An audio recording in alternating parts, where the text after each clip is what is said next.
TRS MLC కవిత మరోసారి media చిట్చాట్లో సంచలన వ్యాఖ్యలు చేశారు. ఇక గులాబీ పార్టీని కాపాడుకోవడం తప్ప తమకు ఇంకేం లేదన్నారు. ఇక తనకంటూ ప్రత్యేక జెండా ఏది లేదన్నారు కవిత. పార్టీని కాపాడుకోవటమే ఏకైక లక్ష్యంగా ముందుకు వెళ్తున్నారని స్పష్టం చేశారు. బీజేపీతో పొత్తు పెట్టుకునే ఏ పార్టీకి కూడా భవిష్యత్తు ఉండదని తెలిపారు. కమలం పార్టీలో తమ పార్టీని విలీనం చేయవద్దని కేసీఆర్ కు విజ్ఞప్తి చేశారు ఆమె. ఇక బీజేపీతో పొత్తు అంశాన్ని తాను జైలులో ఉన్నప్పుడే వ్యతిరేకించినట్లు గుర్తు చేశారు.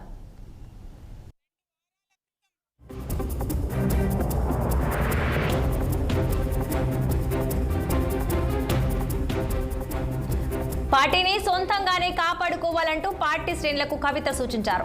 ఇక కేసీఆర్ ను కలిసే అవకాశం వచ్చినా కలవలేకపోయారని ఆమె ఆవేదన వ్యక్తం చేశారు. కేసీఆర్ కు లేఖ రాయడాన్ని సమర్థించుకున్న ఎమ్మెల్సీ లెటర్ రాయటంలో ఏమీ తప్పులేదని చెప్పారు. ఇక అయితే తండ్రి కేసీఆర్ కు రాసిన లేఖ బహిర్గతం ఎవరు చేశారో బయటికి రావాలని డిమాండ్ చేశారు కల్వకుంట్ల కవిత. మంచిర్యాల పర్యటనలో భాగంగా కవిత మీడియా ఇష్టాగోష్ఠిలో ఈ వ్యాఖ్యలు చేశారు.